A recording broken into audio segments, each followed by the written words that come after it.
2019 sees that Norfolk's Women's Institute turn 100 to celebrate such an incredible milestone. They'll be here once a month on BBC Radio Norfolk to update you on everything that they'll be getting up to in their centenary year. On the agenda for the next month is everything from a darts tournament to an evening at Norwich Theatre Royal for Calendar Girls, a movie, and much, much more. Joining me in the studio is Liz, the Federation Chairman of Public Affairs, and Mary Dorrell, who's Communications Chairman. Hello, ladies. How are you doing? Hello. We are fine. Hello. Good. Nice of you to come in. Keeping happy? Yeah. Fine. Yes, Very yes. happy. It's lovely. Yeah. Mm-hmm. Nice to see everything going on in the forum, actually. Yeah, it's really good, isn't it? And warmer than this time last year, you were saying, Liz? Yeah, last year at this time we were trying to put green hearts on the railings outside St Peter Mancroft, and it was absolutely freezing. It was so Horizontal cold. rain. Yeah. Well, this time last year? Yeah, Yeah. because the green hearts are worn traditionally now since 2015, and we've got Stephen to wear one. He looks really splendid in one. And it goes nicely with the mustard colour, It goes very doesn't well. it? It's Norwich City colours, though, Norwich a little City. bit, though, isn't it? Yeah. But, No, I remember this time last year because like a prize plum, I booked a week off. Well, you don't know, dear. I booked a week off work. Beast from the East turns up. Yeah. Oh, yes, we remember that. Not nice at all. That No, wasn't, three of us indoors, really getting on each other's nerves.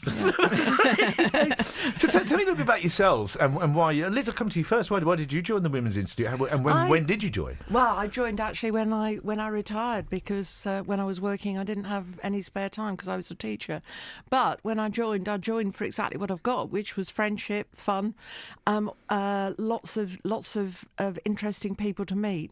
And since I joined, I've become involved in the resolution side and the public affairs side, and the campaigning side is just phenomenal. And the things that we do and the things we get involved in is just amazing. And absolutely. the Women's Institute's never been frightened to get its hands dirty and get stuck in with new projects and Exactly. Yeah, we're the people who started also. I don't know if you knew, but the No Smoking started here in Norfolk. No Smoking campaign was started with Helsden WI. 1960s, wasn't it? Yes. Yeah. And there's Way all back. sorts of things we've been involved in over the years. And yeah, we are a campaigning organisation and we're proud of it. Was that no smoking? Was that the public places thing, pubs and restaurants, whatever? Yeah, it was a it's- resolution passed in Helsden WI in, I think, 1968 that we should start to campaign to ban smoking in public places, and from little acorns, big oak trees grow. I certainly could. I still, when you think back, can't believe that they would permit smoking on the top deck of a bus. Oh, it was awful, wasn't it? Yeah. Oh! Yeah. Well, Yeah, and in restaurants and everything, and you used to be sat eating and you were surrounded, weren't Because you? there's a smoking area or a no smoking area, but unfortunately the smoke doesn't read. It No, just goes. absolutely. It goes past the no smoking sign into the. Oh yeah, and the top deck of a bus when it was winter and all the windows were shut. Oh, yes. Do you remember? But you see, when you were a teenager back in the day, you liked to go on the top deck because it was trendy, and then of course you had to explain to your mother why you were smelling of smoke. Top deck, back seat. That's the what one. it is. Yes. Mary, when did you join and why?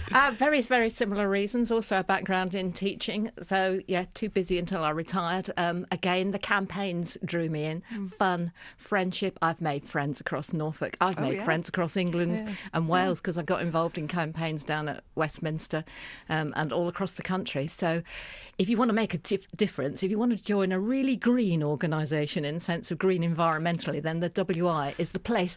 But you can do all the crocheting and the knitting and the jam making, and if you want to do all of that stuff, it's a good place for that too. It is, and you can play darts. And you can play darts. Yes, before we go on to the darts and in green issues, both having experience in the world of teaching, would you ever go back to teaching today? Probably not. I don't think I've got the stamina anymore. When I was a teacher, the children used to say I'd got stamina, but I think you need a tremendous amount of it now. And I patience. really do. Yeah. Mary? Yeah. Well, I then had a second career teaching people how to teach. So I've put people back in the classroom. But the WI, of course, we'd like to say it's the biggest educational charity for women in England and Wales. So in that sense, I perhaps haven't left it, as I can hear all my WI friends now going, boo. I think you don't, though. I mean, when we do meetings about our resolutions and campaigning and things, and people say to me afterwards, oh, yes, we know you were a teacher, because it never really goes, does it? No, that's very true. It's the same with once a policeman, isn't it? Exactly, They say that. exactly. And once a doctor. Did you know the WI, we have our own college in Oxfordshire? No, I didn't know that. College called Denman. So if you want to sign up and learn about bookbinding, swing dancing, jazz singing, history, cake baking, they've got walking. A superb kitchen down there for any sort of brilliant. cookery course that you can imagine. So, yeah, how many students attend? It's residential, and I think they can fit in somewhere between 300 and 400 students at a time. I mean, when Norfolk goes down, we will take a whole coach load down, but then people go down individually. You've been individually. I've been individually, haven't you? yeah. It's an absolutely fantastic place to go. You go on your own, and there's just so many people there, and it's brilliant, and you learn so many things. It's a fantastic place. Because I don't know if I'm going to say the wrong thing here. My dad always said, the women are the worst, son. Women are worst. When you all get together, the spirit's get a bit high, get a bit lively. Oh, yes. It's going to be very lively on Thursday. Thursday, tell me about Thursday. Thursday, we're Calendar Girls at the Theatre Royal. And over half of the audience are going to be WI members from Norfolk. I thought you were going to say naked. No. I hope not. Not as far as we know. Not as far as we know. We are going. So it's going to be a lovely atmosphere there, because you can imagine, when we all get together. And I can tell you one thing that many of us will be wearing. We will be wearing our green hearts. Green hearts. Now, there's a reason for the green hearts. It's an eco campaign you've got going on. Yes, it's show the love. Yeah. It's show the love. Stephen, would you like to give a green heart to somebody on Thursday? This is very plush, this one. Yeah. Nice. Handcrafted by one of our WI members. I should pass it on to Sam, producer Sam, when he's in. Thanks very much. I'm wearing mine already. Yeah. And we're hoping that if you're wearing a green heart, people will say, why are you wearing a green heart and not a red heart? And of course, then that's the excuse to say what it is that you are concerned about that we might lose locally because of climate change. Yeah. It's all to do with climate change. It started with the Climate Coalition back in 2015, and WI nationally was one of the founder members of the Climate Coalition. And from there, there's now 130 organisations involved. So it's not just us, National Trust, RSPB, everybody's in on it. And it's all to get people to think about what's happening. I mean, in the paper today, there's a report saying that globally we've lost 53% of our butterflies. I mean, how sad is that? And it's to make people realise what we are losing. We know in Norfolk, because if you go for a walk on the beach at Winterton or somewhere like that, it's going in front of your eyes almost. Can I talk about Horsey? Because Yes. I came across recently this picture of people leaving Horsey in 1938 with all their possessions piled up on the back of horses and carts. They'd lost 15 square miles, went under 4 foot of sea in 1938. We don't often talk about that. I think it came under the shadow of the war. 53 and 53. Yeah. And 53, but of course, it just, and since then sea level has risen at least 80 millimetres. That's a hand span, isn't it? And the rate is going to double. So I still think I'm wearing my green heart because I think we could lose Horsey Mere in my lifetime. Now that is beyond a tragedy.